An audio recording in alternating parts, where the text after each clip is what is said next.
समस्त को ये प्रेस ब्रीफ को स्वागत करुच्ची। आपण मैंने जानती गत काली छत्रपुर थाना अधीन गोबा गाँव में गोटे अघटन घटी जाइए से जड़े मृताहत होती अन्य माने आहत होती।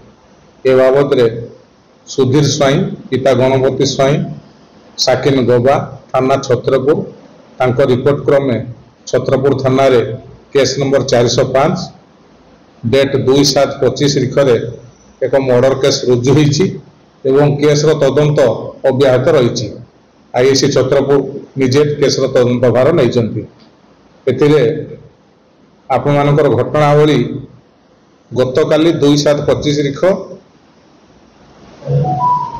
राति 3टार आम रिपोर्ट हस्तगत होती घटना गत काली 1/7/2025 तारीख सकाल 9:30 रु 9:50 मध्य गाँ मझीरे सब स्टेशन पाखे गाँ रास्तार घटी। ए बाबद जहाँ जना पड़ुची पूर्व गोष्ठी विवाद एवं दुई गोष्ठी मध्य शत्रुता मनोभाव को नहीं कठघर संपत्ति को नहीं विवाद आगु 3-4 वर्ष है विवाद लगी रही है। से विवाद को आखि आगे रखी गत काली ये घटना घटी। ए बाबद पुलिस गोटे केस करी तुरंत तदंत अब्याहत रखिला एवं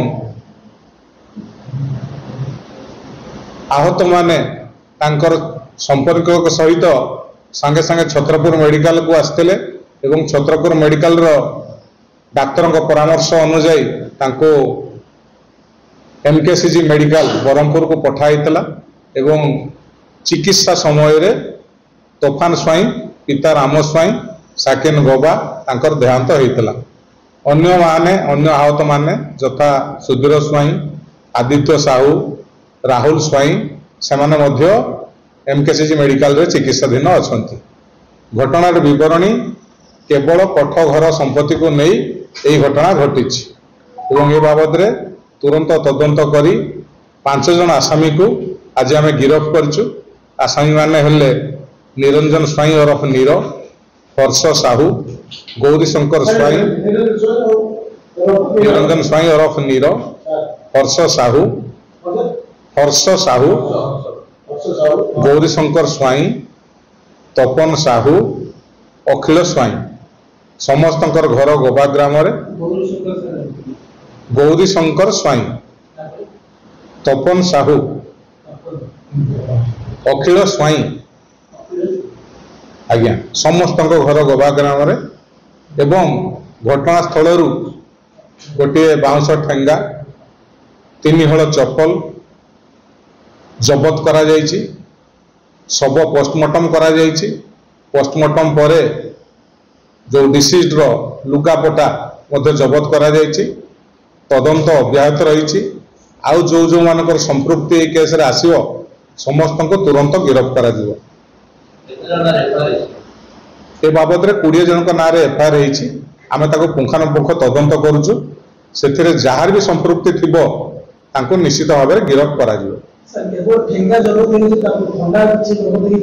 से खंडा व्यवहृत होता। खंडा जबत एपर्यंत हो पारिनी आम चेष्टा करुचु। खंडा एवं अन्य मारणास्त्र घटनास्थल जबत हम कि जो फोपाड़ी थे से जगह तदंत करी जबत करने चेष्टा करुचु।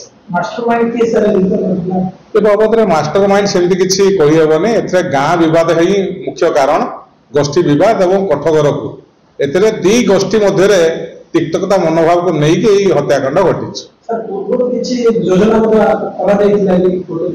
गोटे दिन पूर्व संध्या समय गोटे मीटिंग गाँव में बसीला खबर मिलूँ से मीटिंग रे कौ माने संपृक्ति थिले कौ माने मीटिंग अटेंड करथिले आम तदंत को अब्याहत रखीचु एवं तदंतर सब माने ए मीटिंग रे प्ररोचना करथिले एभला घटना घटाइबा गिरफ्त कर।